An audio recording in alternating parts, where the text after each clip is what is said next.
Alors, comme je le disais tout à l'heure, tout le monde n'était pas encore arrivé.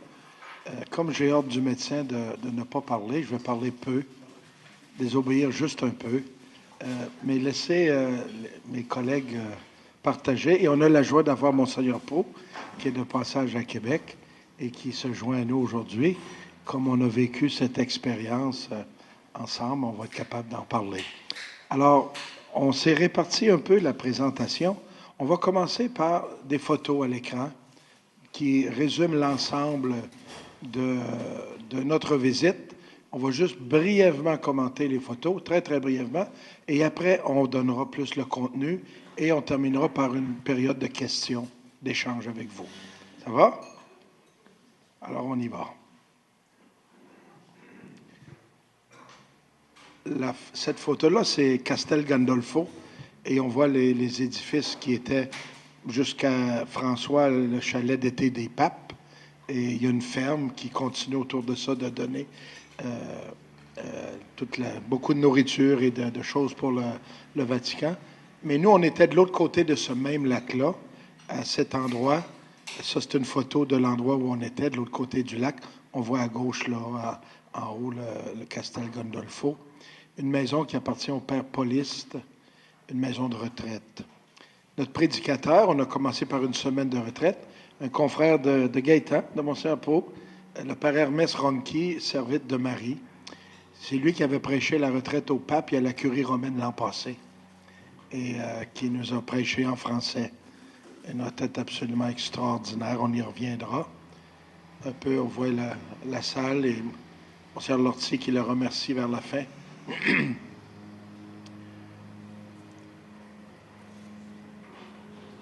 La Scola, la chorale des évêques, tous nos offices, toutes nos messes étaient chantées, animées, de la belle musique. C'était vraiment très, très, très, très ressourçant. Et vous avez là, pas tout le groupe, mais une bonne partie du groupe en photo la dernière journée de la retraite. Tous les évêques du Québec, qui sont soit des évêques résidentiels, des évêques auxiliaires, et on avait 3 évêques émérites avec nous. Ensuite, on se déplace à Rome. Monseigneur Tremblay, que vous connaissez, qui était avec nous, c'est sur la toiture de l'endroit où on logeait, une résidence pour des prêtres ou des évêques de passage qui appartient au Vatican, juste à l'extérieur du Vatican. Alors, vous voyez, on était très, très proches pour marcher. C'était très, très agréable. Plusieurs congrégations sont tout près. Alors, on logeait les 29 là et on pouvait aller sur la terrasse à volonté. La visite à Lyon, c'est d'abord un pèlerinage. Il y a des rencontres dans les bureaux du Vatican et tout ça, mais on va au tombeau de Saint-Pierre et de Saint-Paul et on visite les deux basiliques majeures aussi, en plus de Saint-Pierre et Saint-Paul. On visite Sainte-Marie majeure, Saint-Jean de Latran. Alors, notre première journée, c'est la messe dans la crypte de la basilique Saint-Pierre. Juste derrière l'autel, ce sont les restes de Saint-Pierre. Alors, c'est Monseigneur Cyr, archevêque de Sherbrooke, vice-président de l'Assemblée des évêques, qui a présidé cette messe. Et une photo de groupe dans la sacristie après. Voilà.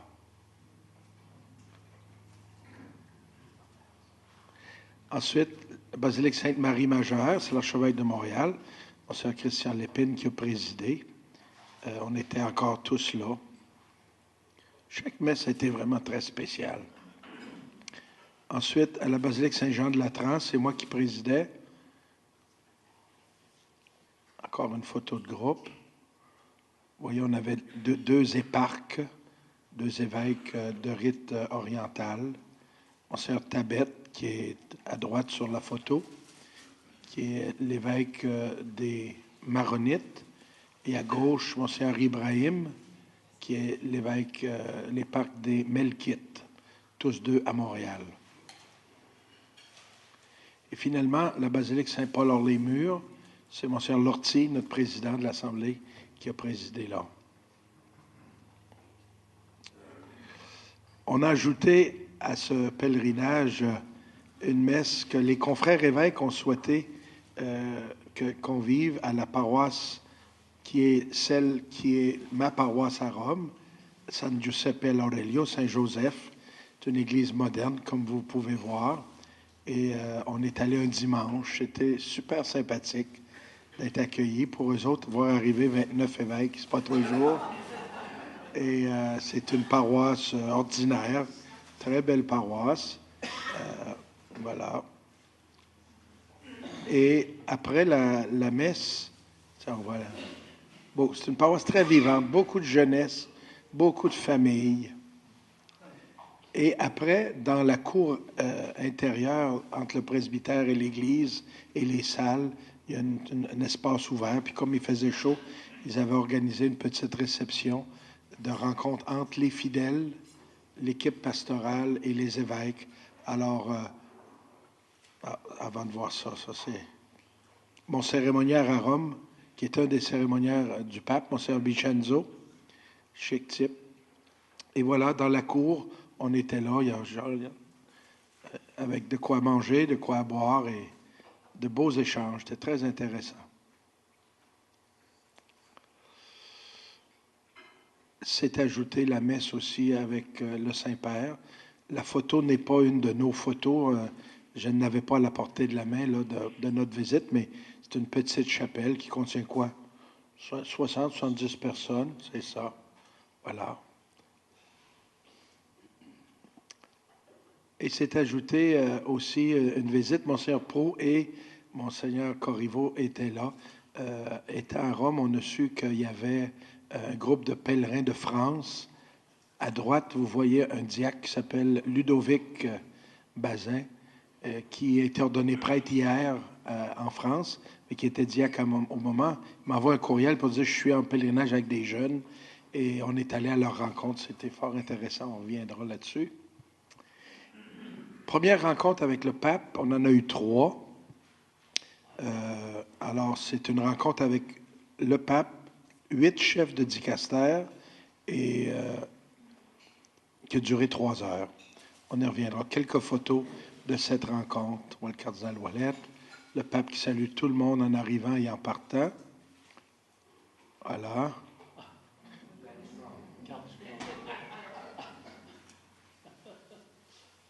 Et une pause café en plein milieu de la rencontre où le pape se mêlait à tout le monde. Puis c'est super intéressant. Deuxième rencontre avec le pape, à part de la messe, c'était l'accueil dans sa bibliothèque. Là, il y avait seulement lui et nous, les 29 évêques. Alors, il prend le temps d'accueillir chacun, un par un. J'ai eu le bonheur de lui présenter pour la première fois nos 2 nouveaux évêques auxiliaires.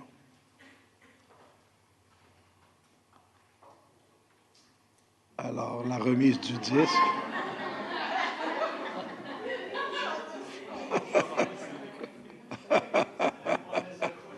Eh oui, voilà. Alors, ici, on est, Marc et moi, on pointe Louis et le disque. Ici, ben, Louis a tenu à renchérir. Le pape a dit, est-ce que c'est pas un peu trop clérical? Oui, oui. Tu veux pas le remettre? Et cette belle photo ensemble de notre équipe. Bientôt, on l'aura, cette photo-là, dans le corridor en quelque part, là, pour remplacer celle de l'ancienne équipe. On a fait enlever le personnage à droite, là, qui n'a pas d'affaire là. Pas Louis, là, l'autre à droite, là. Et voilà, la même photo, mais de plein pied, dans sa bibliothèque.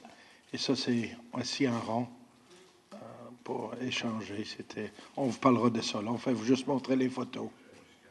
Ouais. La photo de groupe.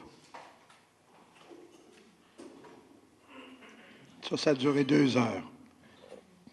Et à la sortie, encore une fois, il a salué chacun individuellement et remis un cadeau. Marc a apporté le cadeau. Un médaillon qui représente Marie et Jésus. Et à l'envers, c'est les armoiries. Ouais.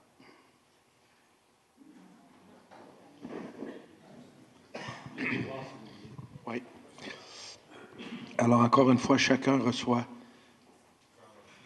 les cadeaux, puis les chapelets, puis c'est ça. Et voici quelques photos de nos rencontres dans les dicastères, avec traduction simultanée. Nous, on tenait à s'exprimer en français. Et parfois, les gens comprennent, sinon, on avait de la traduction. Alors, celui-ci, c'était pour la congrégation pour le clergé. Ici, c'est la nouvelle évangélisation. Il n'y avait pas juste du travail, on avait des temps aussi de partage entre nous, le soir avant le souper, avec des grignotines, un petit apéro, des échanges sur ce qu'on avait vécu, ce qu'on retenait. Très, très sympathique cet aspect-là. La congrégation pour le clergé, pour les évêques, excusez. Voilà. C'est une des belles rencontres, ça, on en reparlera. Le cardinal Mueller, préfet de la Congrégation pour la doctrine de la foi, on a été créé cardinal en même temps. Oui, mais je suis content de voir quelqu'un plus grand que moi. Oui, c'est un armoire à glacer, ça. Ça, c'est le nouveau secrétariat pour la communication. Ça, c'est les deux responsables. Tous les évêques étaient là, évidemment. Voilà. On voyageait à pied ou quand c'était plus loin en autobus. 3 semaines ensemble, c'est quelque chose à vivre. Hein? Voilà, alors ça y est pour les photos. On parle maintenant, on va vous parler de nos 3 rencontres avec le pape. Merci, Monseigneur. Alors oui, on a eu 3 rencontres avec le pape. Évidemment, la visite à Limina, on rencontre beaucoup les dicastères, c'est très important, mais c'est sûr que les rencontres avec le pape sont un moment privilégié. Et à notre grande surprise, nous l'avons appris peu après notre arrivée à Rome, en fait à la fin de la retraite, que le pape avait souhaité une rencontre toute particulière qui s'ajoutait aux autres qui étaient prévues. Déjà, Monseigneur Lacroix avait demandé à la maison pontificale la permission de concélébrer, de participer à l'Eucharistie à la chapelle de la maison Sainte-Marthe, qui s'ajoutait à la rencontre déjà prévue vers la fin de la visite à Limina. Mais le pape a souhaité une rencontre avec nous et quelques chefs de dicastère. 7 chefs de dicastère, fait plus le cardinal Ouellette qui présidait, donc 8. Une rencontre de 3 heures qu'il a souhaité on a dit que c'était pour renouveler le style des visites ad limina. Donc une rencontre de partage où le pape était très présent, a beaucoup écouté, très peu parlé. En fait, il a parlé 16 minutes à la toute fin des 3 heures. On a vu des photos tout à l'heure, on a eu une pause café à peu près au milieu. Et au début de la rencontre, il y a eu 3 prises de parole par le président de notre Assemblée, Monseigneur Paul Lortie, par l'archevêque de Montréal, Monseigneur Lépine, et par l'archevêque de Québec, Monseigneur Lacroix, qui ont parlé un peu de la situation de notre Église au Québec, de nos églises et de nos options, notre option missionnaire en particulier. Et c'était l'occasion de dire au pape, mais il était déjà pas mal au courant, que notre pays est né d'un grand élan missionnaire, mais que nous faisons face depuis quelques années à un certain climat d'indifférence, parfois, moins souvent, d'hostilité, mais surtout nous faisons face à un éloignement de la foi, qui n'est pas nécessairement hostile, mais un éloignement de la foi, et que nous cherchons des chemins nouveaux pour nos communautés, pour vivre la rencontre du Christ. Et nous avons exprimé que nous avons besoin de l'appui de l'évêque de Rome, l'appui de ses collaborateurs, parce que nous nous posons une question, parfois, jusqu'où pouvons-nous aller dans la créativité, au plan des ministères, au plan de la mission, jusqu'où on peut aller dans la créativité. C'était vraiment des propos très, très, très vrais. Il n'y avait pas de langue de bois, très authentique. Nous avons dit qu'on avait, malgré des grandes transformations, qu'on était quand même dans une Église encore un petit peu cléricale et qu'il fallait renforcer l'engagement missionnaire des laïcs. Les chefs de dicastère, et puis ensuite, tous les évêques, enfin, pas tous les évêques, mais un bon nombre d'évêques, on demandait la parole quand on voulait, quand on était prêt. Et plusieurs d'entre nous, un bon nombre, nous avons parlé. On avait quand même tout près de 3 heures. Et les chefs de dicastère ont parlé aussi, ceux qui étaient là. Moi, ce que je retiens, il y en a un qui a dit, il l'avait pris dans notre texte d'ailleurs, nous avons un trésor à partager. Il faut être fier de le partager. On a un trésor à partager. Le pape François, et puis les évêques ont parlé de leur expérience épiscopale, la situation de leur Église, ce que nous vivons, quelles sont nos joies, quelles sont nos difficultés. C'était vraiment des propos très, très libres, avec quelques suggestions. Ce n'est pas des questions, parce qu'on savait que le pape ne répondrait pas aux questions, mais des suggestions, justement, sur la créativité, par exemple, l'audace, etc. Le pape François, lorsqu'il a pris la parole, il est parti de la parole de Dieu, et en partie inspiré par la parole du jour, qui était ce jour-là l'épisode du diacre Philippe avec le fonctionnaire, comme disait le pape, le ministre des Finances de l'Éthiopie, qui avait fait son pèlerinage à Jérusalem. Et le message qu'on a retenu, et que le pape retirait de ce récit, c'est des Actes des Apôtres, va et écoute. Non pas va et parle, il faut parler à un moment donné, mais va et écoute. Approche-toi et écoute. Et écoute avec humilité, parle avec confiance. Et aussi, il a attiré notre attention sur cette parole du fonctionnaire éthiopien qui, après avoir échangé avec le diacre Philippe, dit « Pourquoi tu ne me baptises pas? Parce que moi, je suis prêt. » Alors, c'était intéressant comme commentaire de l'Écriture. Et le pape a poursuivi en nous invitant à aller, bien sûr, vers les périphéries et en nous disant qu'aller vers les périphéries, c'est aller vers la concrétude. C'est aller vers les choses concrètes, vers les personnes concrètes, vers les situations concrètes, et notamment vers les pauvres, toutes les sortes de pauvres. Quand on voit des prêtres et des évêques aller vers les pauvres, ça parle aux gens. Il nous a dit aussi, entre autres, là, je résume beaucoup, le premier devoir de l'évêque, d'un évêque, c'est la prière et la lecture de la parole de Dieu et la méditation de la parole. Ensuite, la gestion et l'administration, mais d'abord la prière et la parole de Dieu. À la messe à Sainte-Marthe, quelques jours après, la première rencontre, c'était le 4 mai. La messe à Sainte-Marthe, c'était le mardi 9 mai, le matin. Et célébration très simple, présidée très sobrement et calmement, bien sûr, par le pape. Et son homélie portait sur l'acte 11, 19, 26, les actes qui racontaient qu'une persécution a éclaté à Jérusalem et que seuls les apôtres y sont restés, tandis que les croyants, le pape traduisait, les laïcs, s'étaient dispersés et certains d'entre eux ont commencé à Antioche à annoncer le Christ aux Grecs, aux païens, aux étrangers, parce qu'ils sentaient que l'Esprit les poussait à le faire. Ce n'est pas les apôtres qui leur ont demandé de le faire.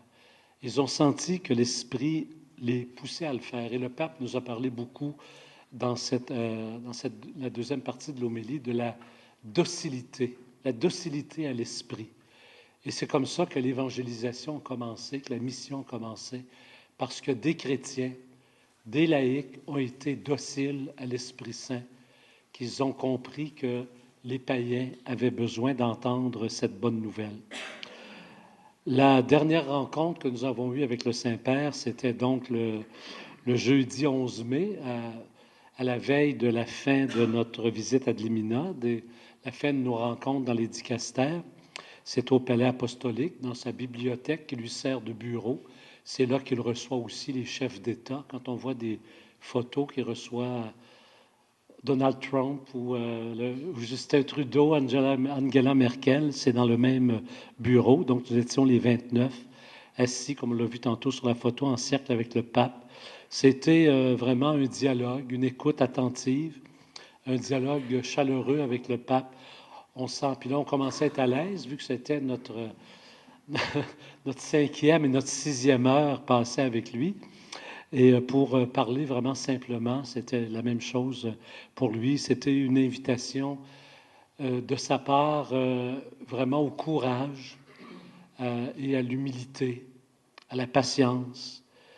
Il a parlé, entre autres, c'est sûr que moi, ça m'a intéressé parce que c'était à la suite d'une question que je lui posais, la priorité qu'on doit donner au temps par rapport à l'espace. C'est pas si important de couvrir très large et numériquement et des grands territoires, de rejoindre des gens sur des grands espaces, mais de rejoindre les gens en prenant le temps, en la patience d'initier des processus avec les gens et d'attendre que les processus portent leurs fruits. Alors, c'était très, très résumé un peu demande un climat de rencontre, ces 3 rencontres un petit peu différentes, mais c'est toujours le même homme, un homme à l'écoute, un homme simple, humble, de dialogue, qui nous écoute vraiment, puis qui nous donne des conseils, mais très humblement, à partir de son ministère, à partir de sa réflexion, avec des exemples de son ministère en Argentine aussi, quand il était archevêque. Très, très intéressant, très inspirant. Monseigneur Gaétan, peut-être donner quelques impressions de nos rencontres avec le pape? Alors, comme Marc l'a signifié il y a quelques minutes, c'est une transformation. Moi, je n'ai pas connu de visite à Limina avant non plus, là, mais on nous a dit que c'était vraiment un changement radical par rapport aux visites antérieures d'il y a une dizaine d'années. Pour le Canada, c'était depuis 10 ans qu'on n'était pas allé. Mais je me suis rappelé ma première rencontre avec le pape Benoît XVI il y a 5 ans et demi déjà. On y touchait à peine les doigts. Hein, c'était la réalité, là. C'était très différent, c'était très contrôlé, tandis que là, on vivait vraiment dans l'entourage, puis il était avec nous, puis c'était vraiment sympathique. Alors, ça dit aussi tout le cheminement. La semaine dernière, le pape a eu avec les 9 cardinaux une rencontre de travail encore, c'est la 10e, je crois, où il est en train de faire une transformation de la vie de l'Église à Rome et dans le monde à travers ce travail-là. Et ça se sent partout dans les rencontres avec lui, et ce qui transpire de lui transpire aussi dans les dicastères ailleurs, on pourrait le dire tout à l'heure sûrement, mais il y a un changement de fond qui est assez important. Et on a pu aborder des questions qui nous touchent, les vraies questions qui sont les nôtres, là. Hein? Moi, j'ai parlé, par exemple, d'autres prêtres, d'autres évêques aussi, des prêtres venus d'ailleurs. Dans mon diocèse, j'en ai la moitié des prêtres actifs. Alors, c'est une réalité de notre Église ici, là, hein? Puis d'autres évêques ont pu aborder aussi cette question. On l'a revu dans le dicastère aussi. Mais toutes sortes de questions qui disent notre réalité et à laquelle il a été très attentif. Hein, et il nous renvoyait toujours à notre conférence épiscopale au bout de la ligne aussi. Il disait, bien, ça, c'est quelque chose que vous pourrez travailler chez vous. En voulant dire, des initiatives, vous pouvez en prendre. Faites-le en collégialité, faites-le en synodalité. Je dirais ça comme ça, là. Alors, moi, j'ai senti ça beaucoup, beaucoup. Ça veut dire qu'on a les coudées franches, si on veut, là. Hein? Et donc, moi, c'est quelque chose que je retiens beaucoup. Alors, je vous remercie. Monseigneur Louis, sur nos rencontres avec le pape? Je dirais, les rencontres avec le pape, moi, j'étais chanceux parce que je lui ai posé une question, il m'a répondu. Et je lui ai posé la question avec en tête mes collègues prêtres, des fois, qui disent, mais qu'est-ce que ça veut dire aller à la périphérie? C'est bien beau dire ça, là, mais quand on est surchargé, quand on est encombré, ça veut dire quoi, ça? À part de nous faire sentir coupables. Alors, mais dans le fond, il y a lui, mais il y a aussi les préfets qui ont répondu. Écoutez, l'image d'aller dans la rue, par exemple, c'est une image d'abord. C'est pour nous dire, il s'agit d'être proche de cœur des gens. Être proche des gens. Puis être proche des gens, ça veut dire quoi, par exemple? Quand il s'agit des évêques, bien, s'il y a un prêtre qui nous appelle, bien, répondre rapidement. Parce que ce n'est pas un fonctionnaire qui veut avoir à l'autre bout, c'est un père. Et donc, ne pas retarder une réponse. Je vous le dis, c'est vrai pour nous, j'imagine que c'est vrai pour tout le monde ici. Mais c'est juste pour dire, il donnait des exemples concrets. Ça veut dire quoi, être proche des gens? Ça veut dire aussi prier à partir des préoccupations, porter dans notre prière ce que les gens vivent. Si je ne me trompe pas, lui, le matin, il prie à partir des fax ou des messages qu'il reçoit des nonciatures, des différentes nonciatures dans le monde. Alors, il reçoit des messages, qu'est-ce qui se passe aujourd'hui? Bon, alors lui, il prend ça, puis il prie à partir de ça. Alors, vous voyez, lui, il dit, être proche des gens, c'est d'abord être aussi proche par la prière. Mais c'est d'abord, c'est des attitudes assez concrètes. Puis là, ben, Marc n'avait parlé, mais des choses concrètes, d'être proche des gens, d'être concret. Alors, ça, pour moi, j'étais content, j'étais chanceux, il a répondu à ma question. Mais moi, j'ai vu aussi, je dirais, un commentaire général, et ça, je le dis aussi pour nous, à quel point une personne peut influencer toute une organisation? Une seule personne. Et moi, je pense à la parabole là, de la graine de moutarde qui grandit et qui fait en sorte qu'il y a beaucoup d'oiseaux qui peuvent se poser sur cet arbre qui est né d'une toute petite graine. L'influence d'une seule personne. Nos collègues évêques nous ont dit que le ton a beaucoup changé. Hein? Dans les rencontres avec les différents préfets de congrégation, notre pape veut qu'il y ait du dialogue et donc ça l'a imprégné un climat de dialogue dans nos rencontres. C'est juste pour dire que une seule personne peut avoir énormément d'influence sur tout un groupe, sur toute une organisation. Moi, ça me fait réfléchir parce que des fois, on peut avoir l'impression qu'on n'est pas capable d'avoir de prise sur la réalité. On parle d'un monde d'indifférence. Mais ce n'est pas vrai. On peut avoir une influence positive sur beaucoup plus de personnes qu'on pense. Alors, je vous disais que notre visite a duré 3 semaines, 1 semaine de retraite et 2 semaines pendant lesquelles on a échelonné des rencontres dans tous les différents départements de la vie de l'Église. Alors, on vous parle de ces rencontres-là. On ne pourra pas faire le détail de chacun, mais ce qui nous a impressionné, ce qui nous a touché dans cela et ce qu'on retient. Mais dans les visites au dicastère, ce que Louis a dit, nous, on ne peut pas comparer non plus, parce que c'était pour nous 4 la première visite à Limina.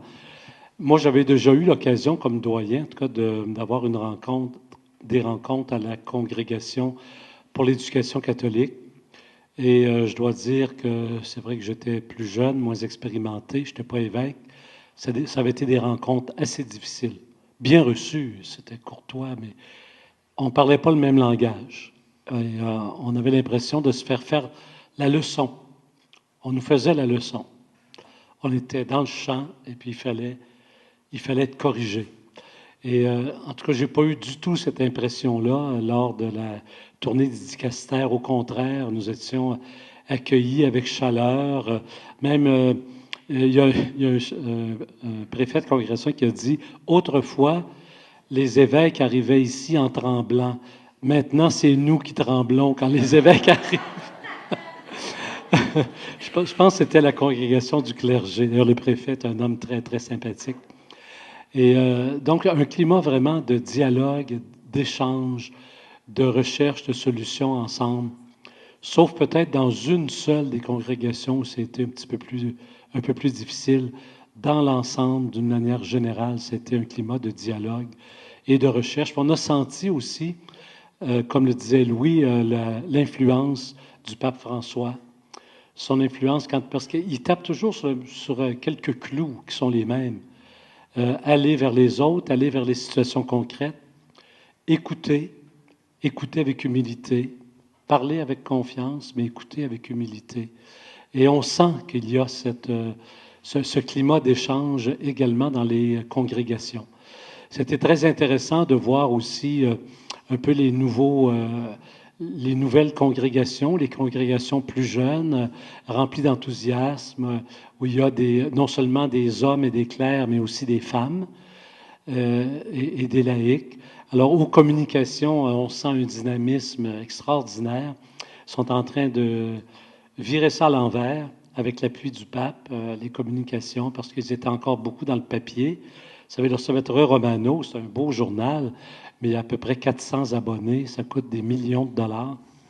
Il y a 4000 copies qui sont données gratuitement. Il y a 400 abonnés, et puis qui lit ça? C'est un beau journal, mais peut-être qu'aujourd'hui, alors l'Internet, les sites Internet et tout ça, ils travaillent beaucoup là-dessus, en tout cas sur les différentes formes de communication dans l'Église pour renouveler. La commission pontificale sur la protection des mineurs, c'était très, très intéressant. On a reparlé aussi cette question-là à la doctrine de la foi. La commission pour vie, famille et laïque, c'était une très belle rencontre aussi. Ils ont encore beaucoup de travail à faire. C'est un dicastère qui est en train de se repenser, de se renouveler. Et c'est très intéressant de voir qu'ils nous disent on a encore beaucoup de travail à faire.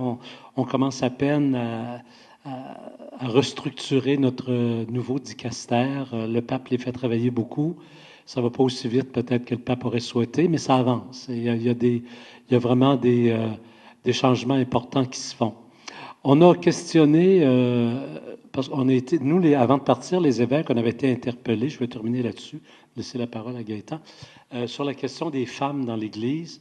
Et on en a parlé en plusieurs occasions avec le pape, comme avec dans plusieurs dicastères, notamment sur l'ordination au diaconat. On n'a pas eu beaucoup de réponses. On sait que ça travaille là-dessus, il y a une commission qui travaille, mais on n'a pas eu beaucoup de réponses concrètes aux questions qu'on a posées là-dessus. On est rassuré par le fait que le travail, quand même, avance. Ou sur les ministères laïques, on a posé beaucoup de questions. J'entends les ministères, on en a des ministères laïques, mais qui soient davantage reconnus, des ministères institués, qui faisant partie de la structure de l'Église. On n'a pas eu beaucoup de réponses non plus là-dessus, des réponses concrètes. Mais on nous a, comme on le disait tantôt, on nous a invités beaucoup à la créativité, qu'on a beaucoup d'espace et puis qu'on ne se fera pas trop taper sur les doigts si on fait quelques expérimentations dans le respect, évidemment, de la théologie, si on veut, de l'ecclésiologie puis de l'enseignement de l'Église, mais qu'on peut exercer notre créativité dans ce domaine-là. Des rencontres aussi très intéressantes à la vie consacrée, mais peut-être qu'un autre pourra en parler, et le Conseil pontifical pour la nouvelle évangélisation et pour la culture. Moi, j'ai osé poser une question iconoclaste à la culture, mais je dis pourquoi? Parce qu'on les a rencontrés pas longtemps, avec peu de distance l'un de l'autre. Puis moi, je trouvais que culture et les nouvelles cultures, la nouvelle évangélisation, il me semble que ça va ensemble. Je dis, pourquoi vous ne faites pas un regroupement de vos deux dicastères? Ça a créé un petit émoi, mais ils ont dit, vous savez, on n'est pas habitué beaucoup de travailler ensemble. Puis le pape n'a pas demandé cette fusion-là ou ce travail en partenariat, mais ils ont dit, oui, il faudrait essayer de travailler davantage ensemble. Alors, en gros, essentiellement, Marc a exprimé tout ce qui concerne ces rencontres-là. Mais moi, ce que je dirais là-dedans aussi, c'est qu'on ne se sent pas comme petit devant ce monde-là. Tu sais, on est nous-mêmes. On a pu être nous-mêmes. Moi, j'ai senti ça comme ça, puis on pouvait poser les questions et même dire notre réalité sans gêne. C'est important de pouvoir ne pas se sentir complexé, je dirais, devant. Tu penses que des fois, c'est des gens plus formés ou mieux formés que nous, mais ils n'ont pas notre expérience non plus. Nous, on arrive avec notre expérience et on leur expose nos réalités. Alors ça, c'était très, très correct. Moi, j'ai aimé ça, vivre ça comme ça, là. Alors, tu sais, peu importe les dicastères, mais supposons la question des évêques, par exemple, la nomination des évêques. On a pu exposer un peu tout le mécanisme, les questions autour de ce mécanisme de nomination, etc. Pour les prêtres venus d'ailleurs au clergé, on a pu poser aussi et dire notre réalité, puis comment on devait aborder. Hein? Et même à ce niveau-là, on a dit, le pape lui-même nous a dit, soyez en accord avec les évêques qui vous envoient des prêtres. Pas n'importe quel prêtre qui vous envoie, mais tu sais, il était très correct là-dessus, dans le sens qu'il nous donnait des espèces d'orientations pour pas qu'on passe à côté non plus, pour pas qu'on soit mal pris non plus dans certaines situations. Alors, toujours vivre les accords avec les évêques qui nous envoient des... Hein, moi, j'en ai du diocèse de Québec, on sait qu'est-ce qu'il faut faire.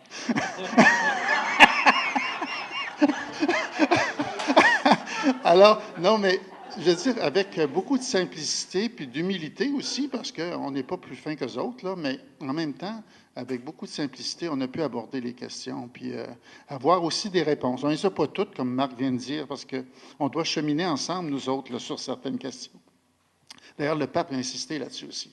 Hein, vous avez des conférences, vous avez une assemblée des évêques où il y a des points sur lesquels vous pouvez cheminer ensemble et chercher des pistes de solutions pour l'avenir de vos diocèses et de votre Église. Alors, en gros, c'est ça que j'ai senti.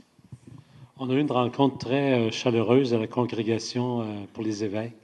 Le cardinal Ouellette nous a reçus avec beaucoup de chaleur. C'était vraiment un bon dialogue.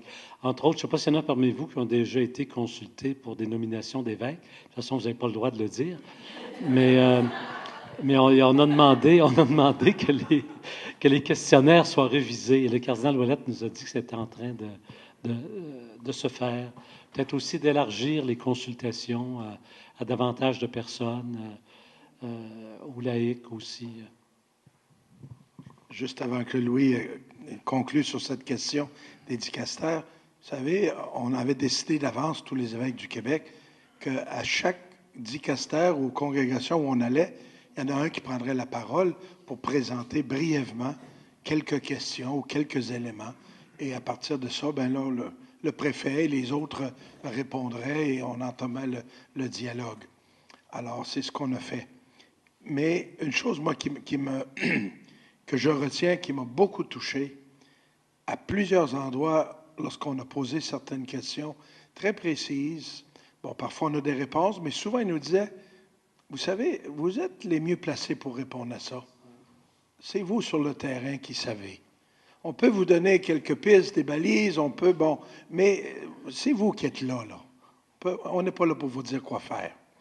Une humilité dans l'accueil, et moi j'ai vraiment senti que les permanents qui sont là, de façon générale, à la curie romaine, j'ai senti une Église au service des gens dans les diocèses, des serviteurs, des servantes, des gens avec cet esprit-là, pas pour nous... ils ne nous regardaient pas de haut, comme Gaëtan a dit.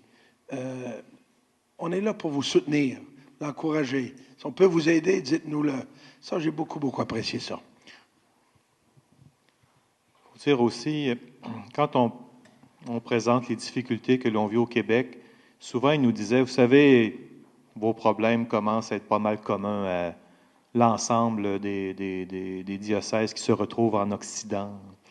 Je pense que ça aussi, ça a donné l'occasion, parce que je sais qu'il y a un évêque, je me souviens que c'est un évêque irlandais ou un prêtre irlandais qui disait, encore récemment, on regardait le Québec, puis on disait, hey, c'est pas drôle le Québec, mais là, on est rendu comme vous.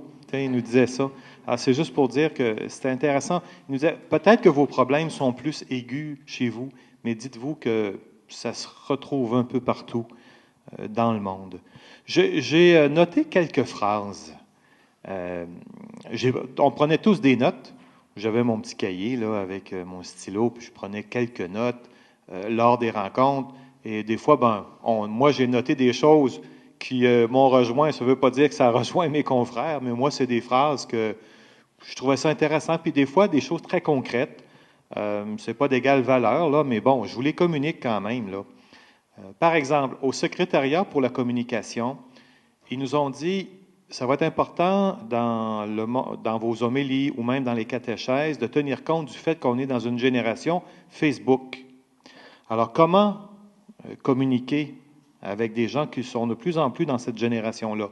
Ça explique peut-être, d'après moi, là c'est une interprétation, mais pourquoi le pape souvent il envoie des phrases, des tweets, là, des phrases très courtes, des phrases chocs, des expressions. J'ai l'impression que ça amenait un exemple de comment communiquer dans une génération Facebook. À la Commission pontificale pour la protection des mineurs, une phrase que je retiens, la transparence crée la confiance. L'important d'être transparent, de ne pas cacher d'affaires. Plus on est transparent, plus ça crée la confiance. Au Conseil pontifical pour la promotion de l'unité des chrétiens, nous ont dit « La peur est l'ennemi numéro 1 du dialogue ». À la commission des évêques, on en a parlé tout à l'heure, des manières d'être proche des gens, la prière, porter leurs préoccupations, ne pas retarder une réponse. À la congrégation pour la doctrine de la foi, la religiosité populaire est importante pour la transmission de la foi. C'est une des phrases que j'ai retenues. C'est peut-être parce que je viens de Sainte-Marie-de-Beauce, puis on a la neuvaine préparatoire à Sainte-Anne, comme à la basilique Sainte-Anne. Mais vous savez, des fois, on peut snobber ça, la religion populaire. Ils nous ont rappelé que ce sont des lieux qui sont importants pour la transmission de la foi. À la congrégation pour la nouvelle évangélisation, pour moi, personnellement, c'était peut-être ma visite la plus intéressante, en tout cas pour moi, là. Ils nous ont dit, la rencontre de personne à personne demeure la voie de l'évangélisation depuis 2000 ans. Ça va être encore vrai pour quelques années. Avant de dire « viens à la paroisse », il est préférable de dire « je vais aller chez toi ». La mentalité missionnaire a été perdue, on disait ça. Nous nous contentons de la réalité actuelle en ne voulant déranger personne. Il faut réapprendre le langage de la mission. Au Conseil pontifical pour la culture, quelqu'un a dit, dans nos églises, il serait important d'avoir des dépliants qui tiennent compte de la culture non biblique des visiteurs dans les églises. Mais à côté de ça, il nous disait aussi, c'est un lieu, vous savez, on pense à toutes sortes de projets, là, mais la visite de nos églises, ça demeure aussi des lieux où on pourrait réinvestir dans la qualité de l'accueil, la qualité de nos dépliants, parce que ça enseigne la foi, ça aussi. Puis l'été, c'est un lieu intéressant pour ça. À la congrégation pour la vie consacrée, dans quelques religieuses parmi nous, et un religieux, les communautés religieuses sont les lieux de l'esprit. Quel que soit l'âge de ses membres. Puis là, donnait l'exemple, le frère Roger Schutz, qui était athésé, il avait 95 ans quand il est mort. Et le pape actuel, notre pape, est octogénaire. On n'a pas oublié que l'Esprit Saint, il fait produire du fruit à tous les âges de la vie. Dernière remarque, dernière phrase que j'ai notée, c'est quand on a rencontré le cardinal Muller, secrétariat d'État. Je trouvais ça intéressant. Il disait, on peut collaborer avec des groupes qui ne partagent pas toutes nos valeurs. Il disait ça. Il nous invitait à travailler avec des groupes. Mais peut-être que, sur telle question, ils ne sont pas en communion avec nous, mais sur d'autres, oui. Et travailler à ce moment-là à partir de ces points communs que vous avez avec les gens. Je trouvais ça intéressant parce que des fois, c'est des questions qu'on peut se poser, ça peut nous bloquer.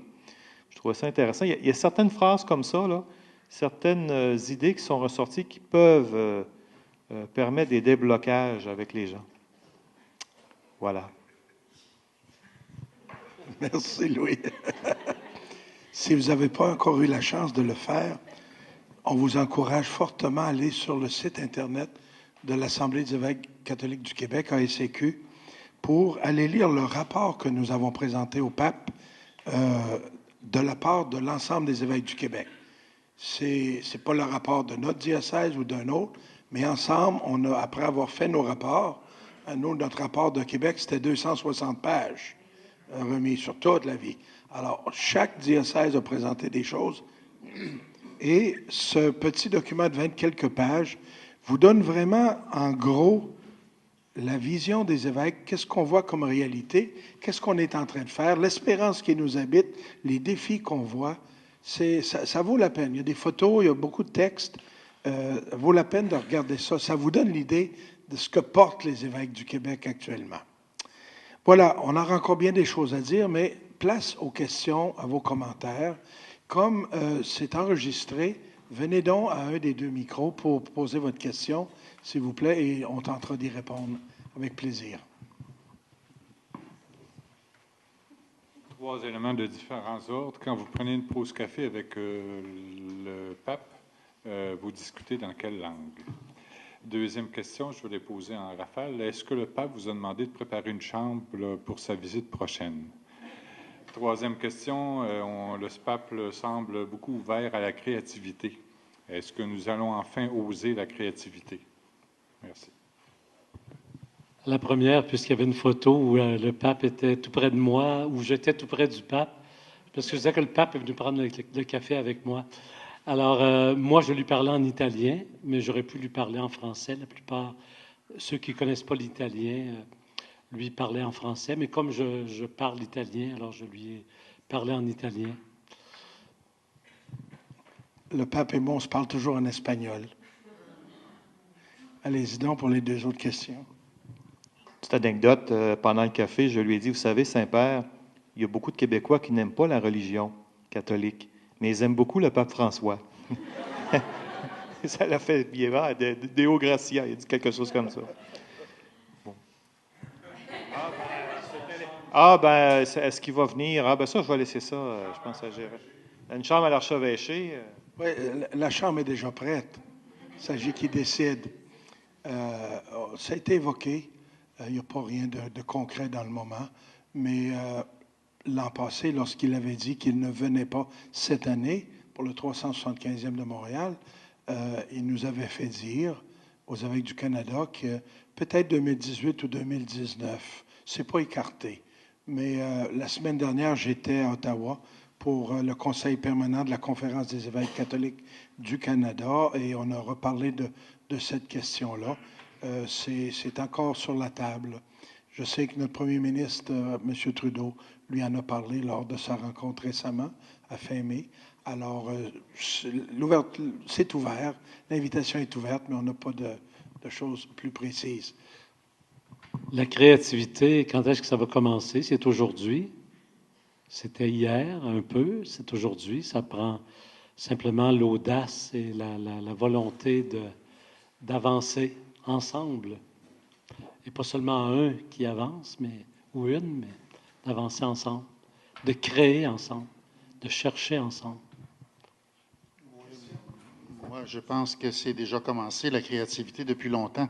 En tout cas, moi, depuis que je suis prêtre, ça fait 42 ans.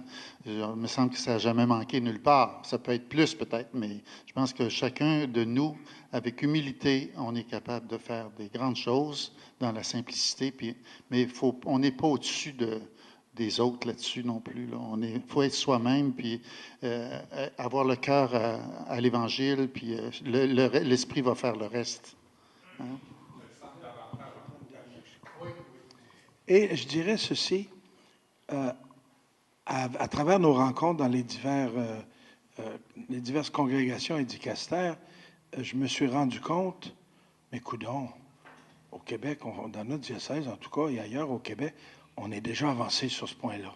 Là-dessus, dans l'accompagnement des personnes en situation difficile, dans l'accompagnement de couples, dans des situations dites irrégulières, l'accompagnement de personnes homosexuelles, dans toutes sortes, dans l'accueil, l'accompagnement, ce qui est si cher au pape, discernement, intégration, on a de grandes longueurs d'avance, encore du chemin à faire, mais depuis longtemps, on a cet aspect, cette approche plus pastorale pour accompagner les personnes. Alors ça, il faut se réjouir de ça. Mais on ne s'assoit pas là-dessus. Mais quand on regarde ailleurs, on dit, mon Dieu, il y a longtemps qu'on a dépassé ça. Ça, il faut s'en réjouir. Il faut aussi d'avoir des conseils de pastoral. Oui, qu'on ait des conseils de pastoral dans nos diocèses, qu'on ait des laïcs réellement engagés, co-responsables de la mission, de plus en plus un leadership partagé. On sait qu'il en manque encore beaucoup, mais écoutez, là, on a des kilomètres d'avance sur d'autres endroits. 60% des diocèses n'ont pas de conseil de pastoral.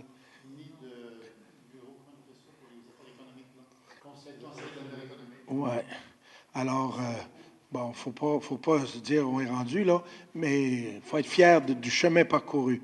L'Église du Québec, là, l'Église qui est au Québec, là, a des beaux pas de fait. Madame Thérèse.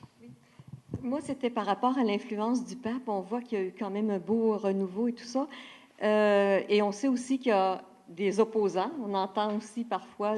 Est-ce que son influence va se continuer, va se perpétuer, ou si ça peut être renversé par un autre qui viendrait par après? Qu'est-ce que vous en pensez?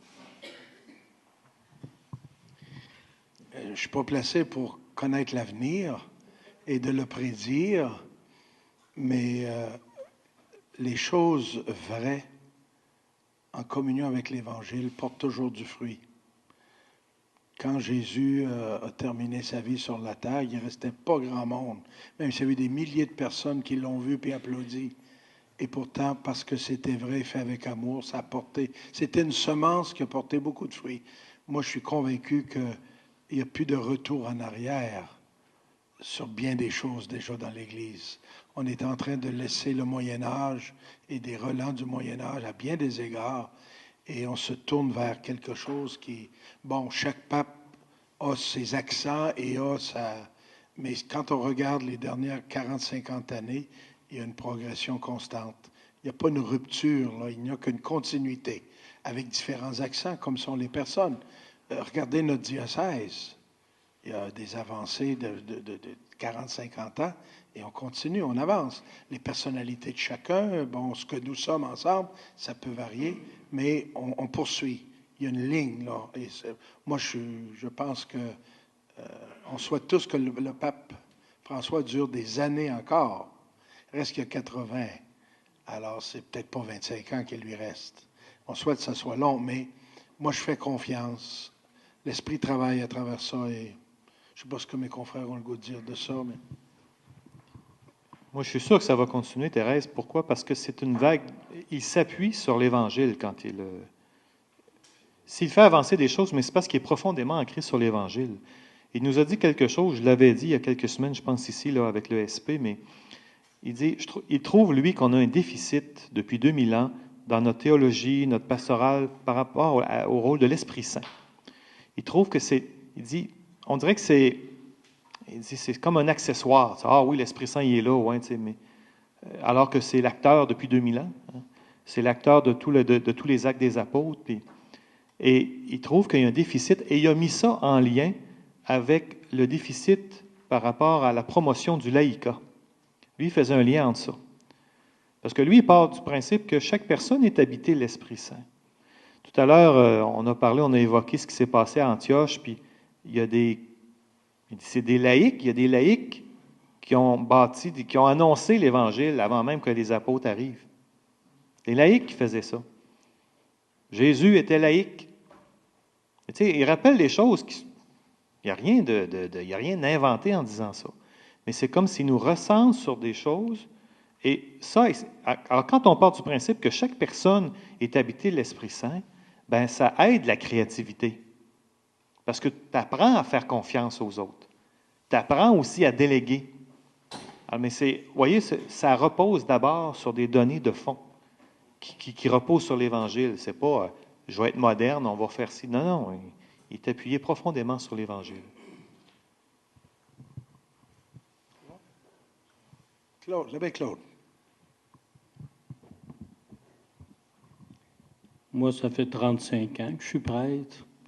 Puis dans les dernières années que j'ai vécues, moi, ce qui m'étonne, c'est de voir une réceptivité chez les gens jeunes qui est beaucoup plus grande que les gens de ma génération, par exemple, ou les gens à une certaine époque, tout ce qui était du religieux, des obligations, vous ne voulez plus rien savoir de ça. Tandis que là, ce que j'ai connu ces dernières années, en expliquant à des enfants, parce que dans les paroisses de la Beauce où j'étais, les gens avaient dit « on veut que les jeunes familles s'impliquent de plus en plus ». J'avais demandé à des bénévoles « on peut-tu demander à des enfants de servir la messe ?» Puis quand on leur expliquait le sens des gestes qu'ils posaient, quand on présente le pain puis le vin, on présente à Dieu ce qui nous habite en bien et en difficile. Et Dieu nous accueille, disait aux enfants, quand vous apportez les éléments à l'autel, mettez-vous un petit peu plus loin pour que les gens voient que le prêtre accueille ce que vous dites, parce que le prêtre, il représente Dieu qui nous reçoit. Puis là, des fois, moi, je disais aux gens dans l'Église, regardez les enfants quand ils font ce geste-là. Ils sont en train de nous montrer la religion. Autrefois, on disait, on montre la religion aux enfants. Non, non. C'est les enfants maintenant qui nous la montrent, qui nous disent quand on est à l'Eucharistie, on se présente devant Dieu. Dieu nous sanctifie. S'ils sont habillés avec une aube, ça nous rappelle qu'au moment du baptême, il y avait un petit vêtement blanc qui ont été mis dessus. Ça nous dit, Dieu nous habille de sa présence, de ses valeurs. On va les applaudir, les enfants. Ils ont mis les aubes. Ils nous rappellent, les enfants, que Dieu veut nous habiller et nous transmettre de ses offrandes. On les applaudit. Ça valorisait les enfants et qu'il y avait une ouverture plus grande. Puis les parents à qui on expliquait ça, ils disaient, hein, on ne nous a jamais expliqué que c'était ça le sens des choses. Moi, ça m'apparaît qu'il y a une réceptivité beaucoup plus grande, puisque le pape nous dit de faire, de prendre le temps de jaser avec le monde, puis de développer des confidentialités. C'est nourrissant. Merci, Claude. Effectivement, il nous invite beaucoup à ce dialogue pastoral. Dans l'accueillir et l'accompagner, là, c'est là que ça se passe souvent. Hein? Et bon, le défi, c'est qu'à travers nos grands ensembles et nos réaménagements, quel espace on va laisser à ça. Hein? Alors, le pape nous a donné des exemples de ça. Il dit, oui, il nous a donné, souvenez-vous de l'exemple qu'il a donné le prêtre qui a rencontré à un moment donné dans un diocèse, qui lui a dit, moi je fais des activités avec les jeunes, et puis on a fait un 24 heures, une nuit avec des jeunes et tout ça, et on avait le service des pauvres et tout ça.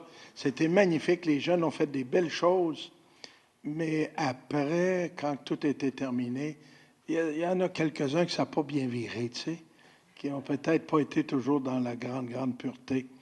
Et le curé dit, ça vaut la peine de faire des choses. Le pape, il dit, si tu fais rien, ils vont être de toute façon dans le péché. Si tu fais de quoi, puis tes entretiens, puis tu es en dialogue, ils vont avancer. Offrez des chemins de croissance. Mettez les gens en marche. Alors, ça, c'est une façon, mais il y a bien d'autres façons. Offrez des chemins de croissance. C'est ce qu'on a à faire. Quelqu'un d'autre?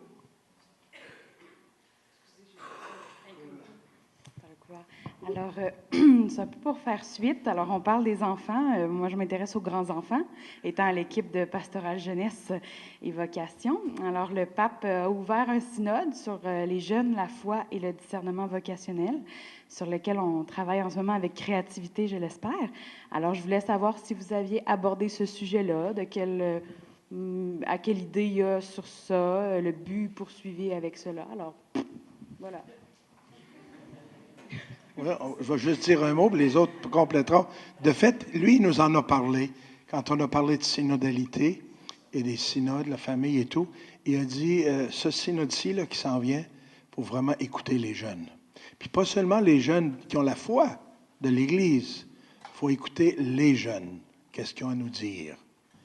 Et je pense que c'est la semaine dernière, un nouveau site Internet vient d'être lancé par le secrétariat des synodes, pour que tout jeune qui veut, toute personne qui puisse participer.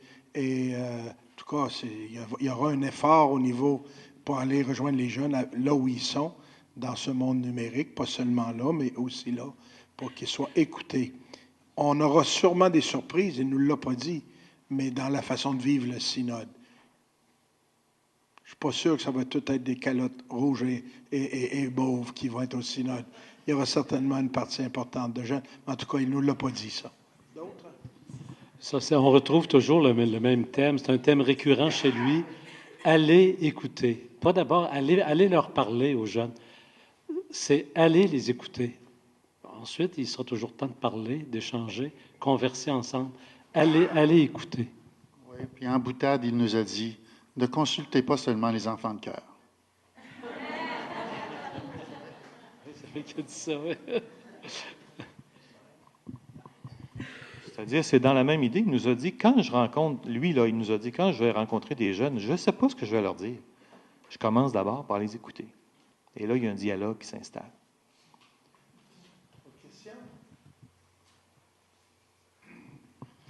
Merci beaucoup. On sait que vous avez hâte de retourner travailler. On le devine, on le devine. Merci d'avoir pris ce temps aujourd'hui. On aurait aimé le faire avant, en revenant, mais ce n'était pas possible. Les agendas étaient très chargés. Aller 3 semaines à Rome, là, les 3, là, ça hypothèque un agenda d'évêque. Et on est revenu dans une période très, très engagée, avec beaucoup, beaucoup de choses. Alors, mais je suis content qu'on ait fait ça. On n'a pas tout dit, évidemment, mais au fil, déjà, on en a dit dans nos rencontres jusqu'à date, dans différentes rencontres, chacun d'entre nous, et on va continuer de partager cette expérience si riche. Bon après-midi et merci.